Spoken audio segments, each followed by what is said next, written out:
تحية طيبة متابعينا الأعزاء، السلام عليكم ورحمة الله وبركاته. تحياتي لكم متابعينا الأعزاء. هنا الصفحة الرسمية الخاصة اللي مشمولة براتب المعين المتفرغ الذي أطلقها وزير العمل والشؤون الاجتماعية.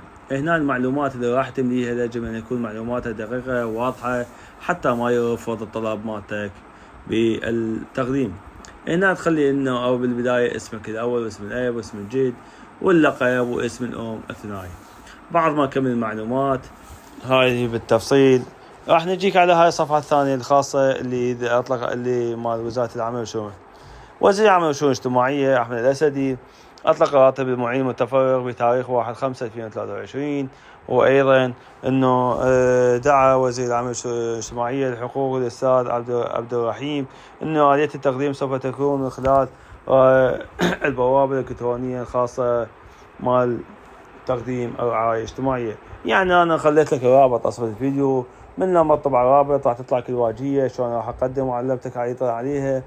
لكن اكو بعض المعلومات المهمة يجب أن تتوفر عندك قبل لا تقدم. شنو المعلومات المطلوبة؟ أنت ما راح تقدم على الراتب المعين المتفرغ، ما يصير تقدم وأنت عندك أوليات نقص. المطلوبة أنه إذا ذوي الإعاقة لازم يكون عنده تقرير طبي من المستشفى الخاص به، ويجب أن يكون عنده شهادة، وأيضا إضافة على الفقرة الأخيرة أن يكون عنده رقم صحيح يضيفه بالبرنامج. إذا رقم غلط راح يرفض طلبك أيضا.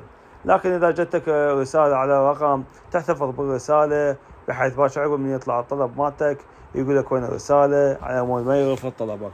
إذا هاي المعلومات غير صحيحة وغير تافهة سيتم رفضك السريع.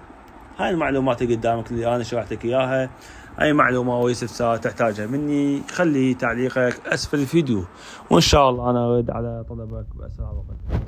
تحياتي لكم متابعيني الأعزاء، السلام عليكم ورحمة الله وبركاته.